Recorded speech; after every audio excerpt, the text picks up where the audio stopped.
سب سے پہلے بات کرتے ہیں ایک اور ہوش ربا رپورٹ کی جو کہ فلسطین کے حوالے سے سامنے آئی ہے۔ بچوں کے حقوق اور فلاح و بہبود کے لیے کام کرنے والی جو عالمی تنظیم ہے سیو دا چلڈرن، اس کے مطابق اسرائیلی فورسز کے ہاتھوں 23 مہینے کی جنگ کے دوران ہر گھنٹے کم از کم ایک فلسطینی بچہ شہید ہوا ہے۔ غزہ حکومت کے اعداد و شمار کے مطابق اکتوبر 2023 سے لے کر اب تک کم از کم 20,000 بچے شہید ہو چکے ہیں، اور شہید ہونے والے بچوں میں سے کم از کم 1,000 بچے ایسے ہیں جو کہ 1 سال سے کم عمر کے تھے، اور ان میں سے تقریباً نصف وہ بچے تھے جو کہ حالیہ جنگ کے دوران پیدا ہوئے تھے اور اسرائیلی فوجیوں کے ہاتھوں مارے گئے تھے۔ سب سے بدترین بات یہ ہے کہ بچوں کے گھروں، کھیل کے میدانوں، اسکولوں اور اسپتالوں پر منظم حملے کیے جا رہے ہیں، اور غزہ کے لوگوں پر جان بوجھ کر ایک قحط ہے جو کہ مسلط کیا جا رہا ہے، لیکن دنیا اس کو روکنے کے لیے کچھ بھی نہیں کر رہی ہے۔ پھر دوسری طرف اقوام متحدہ کا جو ادارہ ہے بچوں کا،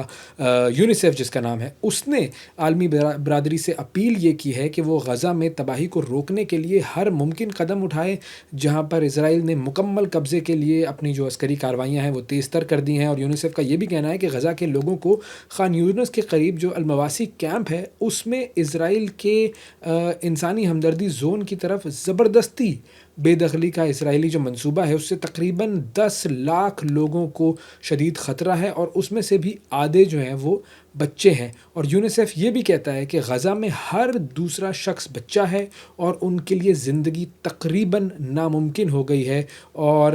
یہ جو صورتحال ہے بچوں کے حوالے سے، یہ صورتحال ساری دنیا کے سامنے ہے، لیکن ہم یہ کہہ سکتے ہیں کہ we have failed the children of Gaza. سب سے بڑی چیز یہ ہے کہ بچوں کا ایک طریقے سے جینوسائیڈ ہو رہا ہے، پوری نسل کشی کی جا رہی ہے تاکہ فلسطینیوں کی آئندہ جو نسل ہے وہ پروان ہی نہ چڑھ سکے، اور یہ سب کچھ ہمارے سامنے ہو رہا ہے اور ہم سب اپنی آنکھیں بند کیے بیٹھے ہوئے ہیں۔ آگے بڑھتے ہیں، اسی کے حوالے سے ایک اور خبر بھی آپ کو دیتے ہیں۔ اسرائیل کا جو وزیر اعظم ہے بنجامن نیتن یاہو،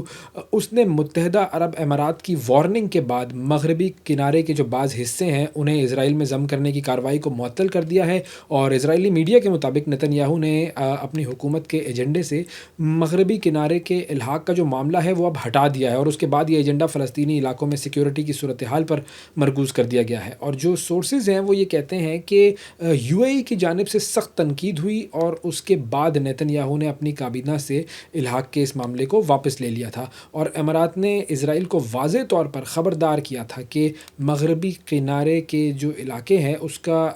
اسرائیل میں جو ضم کرنے کا اقدام ہے وہ جو ابراہم اکارڈز ہیں، ابراہمی معاہدہ ہے، اس کو خطرے میں ڈال سکتا ہے۔ اور یہ 2020 میں یہ معاہدہ ہوا تھا ابراہم اکارڈز، اور اس میں دونوں ملکوں کے جو درمیان تعلقات ہیں وہ کافی معمول پر آئے تھے، اور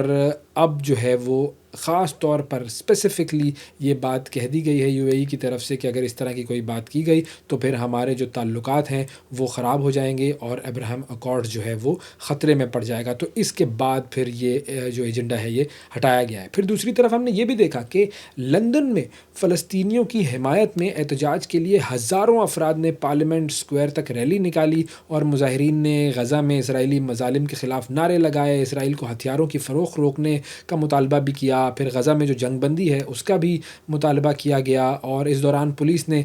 جو فلسطین ایکشن تنظیم ہے، پیلسٹینین ایکشن، اس کے کارکنوں کو اور کئی مظاہرین کو حراست میں بھی لے لیا۔ اور یہ بات ہم سب جانتے ہیں کہ برطانوی حکومت نے 2 مہینے پہلے فلسطین ایکشن تنظیم پر انسداد دہشت گردی قانون کے تحت پابندی لگا دی تھی۔ تو اب یہ ایک بہت بڑا مظاہرہ ہے جو کہ ہوا ہے۔ اچھا، ایک اور مظاہرہ ہے، اس کی طرف بھی آپ کو لے کر چلتے ہیں۔ خبر جو ہے وہ امریکہ سے آ رہی ہے یہ، اور امریکہ کی بات کر لیتے ہیں۔ امریکی جو ریاست ہے جارجیا، اس میں امیگریشن کریک ڈاؤن کے دوران چھاپہ مار کارروائی ہوئی ہے، اور اس میں 475 افراد کو گرفتار کیا گیا ہے۔ اور جو رپورٹ سامنے آ رہی ہیں وہ یہ ہے کہ یہ چھاپہ جو ہے وہ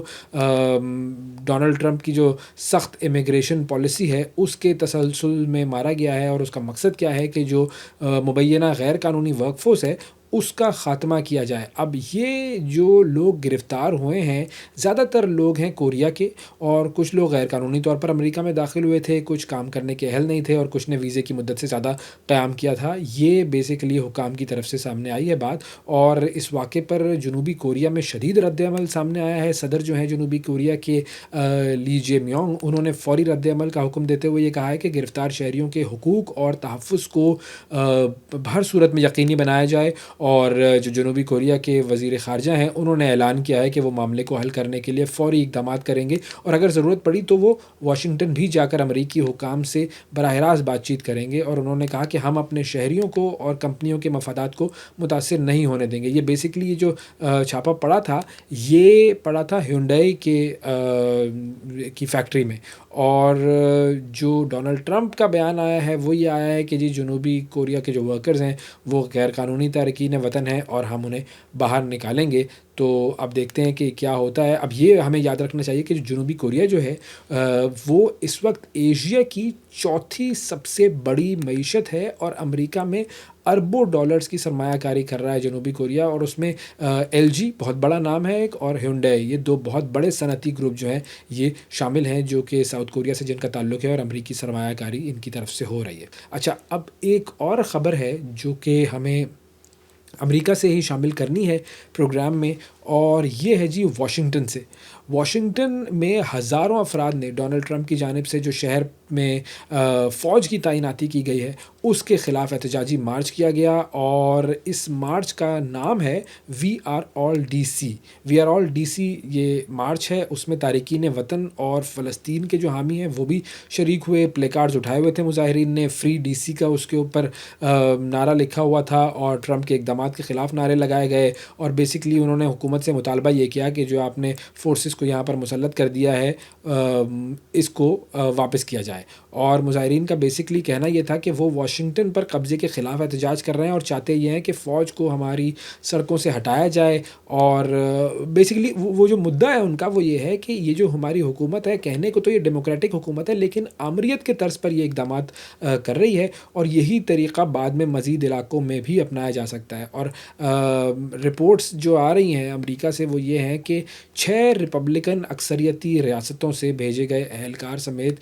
تقریباً 2000 سے زائد فوجی شہر کی سڑکوں پہ تعینات ہیں، اور ان کے قیام کی مدت بھی غیر واضح ہے، لیکن یہ ہے کہ امریکی فوج نے ڈی سی نیشنل گارڈز کی ڈیوٹی 30 نومبر تک بڑھا دی ہے۔ اور بیسیکلی وہی بات ہے کہ امریکی صدر نے پچھلے مہینے یہ بات کی تھی کہ جی جرائم کا جو ہے وہ کافی زیادہ اضافہ ہو گیا ہے، تو اس لیے ہم فوج کی تعیناتی کر رہے ہیں تاکہ جرائم ختم کیے جا سکے یہاں سے۔ لیکن اگر آپ ڈپارٹمنٹ آف جسٹس کے جو اسٹیٹسٹکس ہیں وہ دیکھیں تو اس کے مطابق 2024 میں واشنگٹن میں پرتشدد جرائم کی جو شرح ہے وہ گزشتہ 30 برسوں کی کم ترین سطح پر ہے، لیکن جو ڈونلڈ ٹرمپ جو ہے وہ کہہ رہا ہے تو وہ بس اس نے اس کے مطابق ہی عمل کرنا ہے، اور ہم یہ جانتے ہیں کہ ڈونلڈ ٹرمپ کی طرف سے جھوٹے بیانات جو ہیں وہ بہت زیادہ آتے ہیں۔ آگے بڑھتے ہیں جی، اور پروگرام میں اب رخ کرتے ہیں تھائی لینڈ کا، اور تھائی لینڈ کی جو آئینی عدالت ہے اس کی جانب سے چند روز قبل عہدے سے ہٹایا گیا تھا وزیر اعظم کو، خاتون وزیر اعظم جن کا نام ہے جی پائتونگ تران شناواتری، اور اب ان کی جگہ اپوزیشن جماعت انوتن چرنوراکل ملک کے نئے وزیر اعظم منتخب ہو گئے۔ اپوزیشن جماعت کے ہیں انوتن چرنوراتن، اور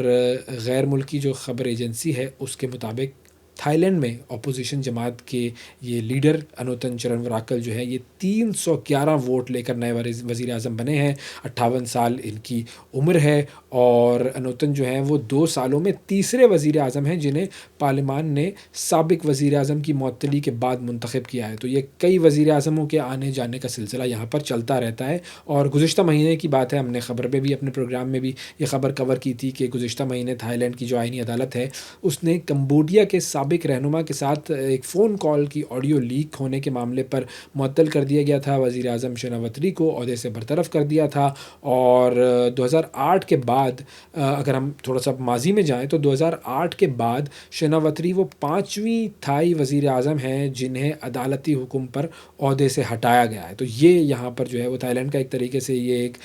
رواج صاحب